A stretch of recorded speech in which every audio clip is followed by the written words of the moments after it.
Hello, welcome to Quackalope, and today we're going to be talking about a game that a lot of people have already given their opinions on. We're going to be talking about Hive. Now, Hive is a game that was published by Gen24 Games back in 2001, and when it came onto the market, it really made a mark and left an impression. The question is, how has it held up?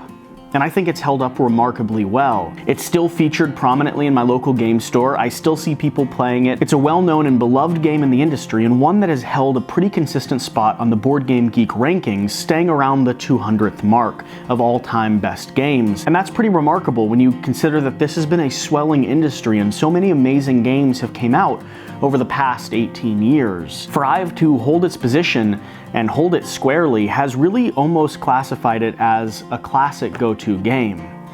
The real question is, with this review, what can I add different to the conversation? I mean, Hive's been covered. It's been displayed in a variety of places. A lot of different people have taught you how to play it or given your thoughts on what makes it such a great game. In fact, when I was doing research for this video, it seems that almost every prominent YouTuber has touched on Hive in one way or another, and even quite a few like me who aren't prominent at all. So, what can I add to the conversation? And the answer is probably not a lot more. I mean, Hive's been covered. What I can do, however, is tell you my personal story, my personal connection with Hive, and for those of you that enjoy my channel, enjoy my content, and are unfamiliar with Hive, because there's still a few out there, I can introduce you to this game. Now, before we get too deep into this review, let me go ahead and pull out the pieces so you can start seeing what we're working with here. Hive comes in a variety of shapes and sizes. I have the Hive Carbon Edition, which is the black and white edition.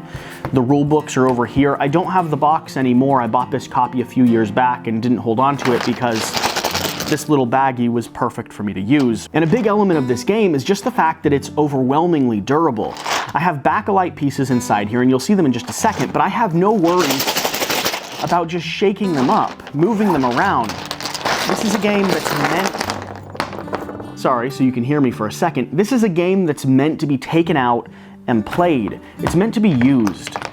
It's a travel game. It's a game you can slip into your backpack. Now, like I said, it comes in a variety of different shapes and sizes. There's Hive Pocket Edition, which is a more compressed size of this game. There's also the Classic Hive Edition, where all of these beautiful insect depictions are in a variety of different colors, helping you identify them maybe a little bit easier. I personally love how simple and stylistic the Hive Carbon Edition looks, and it came with 2 of the expansion pieces included with it, so it's one of the reasons I picked it up immediately. The pill bugs here don't come in this core game. They're actually a 3rd expansion that I picked up separate, but I always leave them mixed in now. Now, what Hive is it's a tile placement game in the similar vein to checkers or chess, or even Othello in some ways. It's a game where you're putting down pieces onto a hive, one at a time. Each one of those pieces has a certain move mechanic. Grasshoppers, for instance, jump.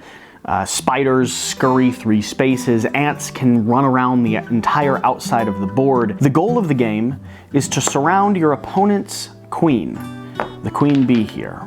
You can surround it with a variety of different tile pieces, including their own tile pieces. And you win the game the moment the queen is fully surrounded. And let me emphasize one thing very quickly. This environment, this controlled studio environment with a table in front of me and lighting making me look incredibly handsome, is not where Hive really shines. Hive is rugged and meant to be taken with you. It's the first game I grab when I go over to a friend's house or when I'm heading out to a bar and I want something to play. This is not the right space for Hive. Let me show you what is.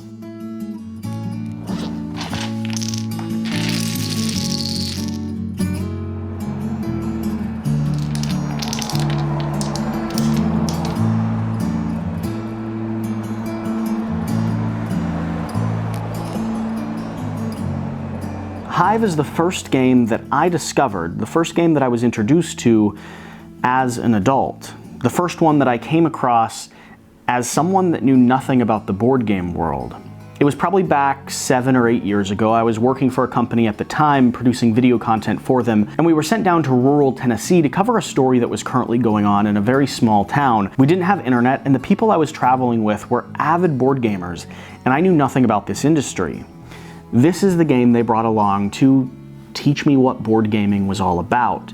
This is how they introduced me to the concept. Now, I grew up playing games. I played chess and checkers and Monopoly and hated every second of it.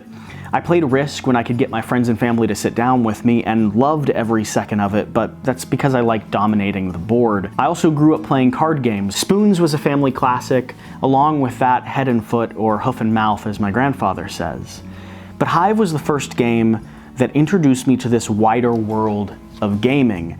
And if you look behind me, you can see it really struck a chord. I discovered that there was a lot more beyond the classics, a lot more beyond the games that I thought were classified as board games. This kind of opened the door for me, and I think it does it for a lot of people. And so I look back on it fondly. But I don't just look back on it. It's also the game that I use to introduce people to board gaming.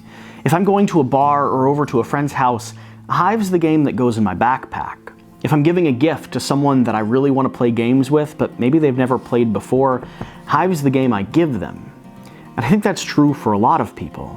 It's been 18 years since it came to the market, and for me it's probably been 7 or 8 years since I've been familiar with it, and familiar with board gaming as I see it today as a whole. And Hive's still one of my favorites. It's a classic. It's something I'll always come back to. But even in such a simple game, there's a ton of depth and strategy that come along with playing it. What's the best insect to put out first? Should you start with the beetles, or maybe start with a whole arsenal of ants that are able to maneuver and trap your other players' creatures? Once you have your board built out, should you prioritize attacking the opponent's queen? Or should you instead focus on creating chains in the hive, making it so that your opponent can't move their spider or their grasshopper because you're at the end of that line. So if they moved their spider, they'd be breaking the hive.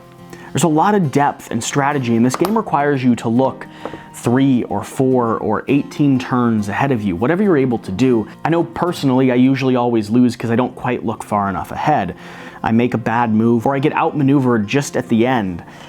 But I don't mind, because I'm always able to come back to this game thinking that I can try something new. Maybe a different strategy will work. Maybe a tower of beetles in the middle will work. And a gameplay session takes 15 minutes once you really know how to play the game. So it's not demanding, it's not exhausting. By the time I've lost a game, I'm already thinking about what I want to do for the next one. Now, as far as the personal story goes, when I was first introduced to this game, I think I probably lost about 7 or 8 times in a row. I didn't win a single game of Hive on that trip, and we played a lot, and I was thankful that I didn't win. It left me thinking, kept me engaged. In the simplest form, it gives us exactly what we came to board games for in the first place. An opportunity to pit our minds against each other. A dueling strategy game about wits, about forethought. There's no forgiveness. And if that's not the type of game you play, if you're more into role-playing or thematic storytelling events, I totally understand. I love some Kingdom Death and some D&D, but Hive is special. Hive's special in a unique way. It doesn't pull punches, it's not forgiving. When you sit down to play, it's entirely your choice what moves you make, which creatures you place out first. It's your mind against your opponents, just like some of the classics, just like chess and checkers and Othello. If you make a mistake, you'll lose. And you'll lose because you made the mistake. And if you've watched any of my other reviews, you know that I can go on harping about the theme of a game quite a bit. Theme is really important to me, and it bothers me when a game doesn't really match up with this theme. And you might be surprised to know, I think Hive's perfectly fine thematically. Sure, it's a little weird to have a bunch of insects piled on top of each other, but I see it more as this battleground in the animal kingdom, maybe underneath a rock or in the backyard of a home. So the fact that the hive has to stay connected is more of a zone territory element for me. But the part of the theme that really stands out in my mind is that every creature acts in a way you can expect that creature to act. It lets you not only see the game that you're playing before you, but also understand how the tiles work. I don't have to ask the person that's teaching me, how does the ant work again? Because of course the ant's gonna scurry around the outside of the board. I don't have to clarify that the grasshopper jumps. I might have to ask how he jumps or where he's allowed to jump to, but I don't have to go over the fact that he jumps. So in a gameplay session or two, you know this game. You know how it plays, and you're left with simply learning your own strategy, watching as the board changes. The other cool thing about Hive is that the board is never the same. You don't start on this grid pattern. You don't start with armies marching towards one another. Instead, you build the board wherever you are. It's not a grid. It's not a chart. It doesn't have a mathematically perfect way to win.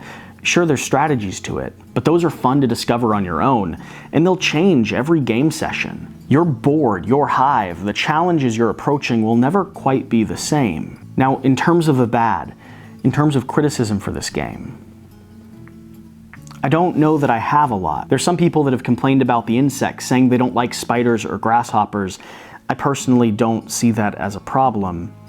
There's also people that don't like dueling games. They don't like games that pit your mind against another player's, and if that's not the style of game you enjoy, that's just the case, and this game certainly wouldn't be for you. But if you grew up enjoying chess or checkers, if you like games that pit your mind against your opponents, it's hard to find anything wrong with this game. It's a game that always exists in my backpack. I've probably played it with more people and in more locations than almost any other game I own. Now, it's not my favorite game. I don't even know that it would necessarily make a top 10 list for me. I like heavy thematic storytelling games, but Hive will always hold a special place in my collection. It'll always be there. It'll always be with me.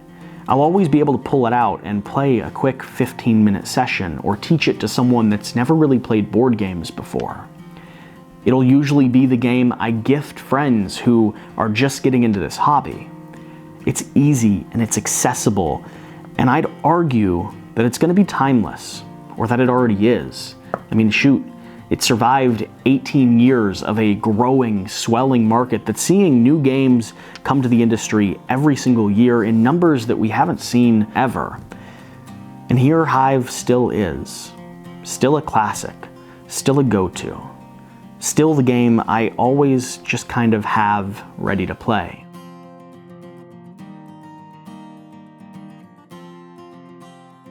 If you enjoyed this review, please like, comment, and subscribe, letting me know what other games I should check out. What games are your favorites? What are classics in your library that might not make a top 10 list, but aren't ever going to leave your side? Whatever the case, thank you for watching. Keep an eye out for more videos. This has been a Quackalope review. Now get out and play some games. We'll see you next time. Thank you.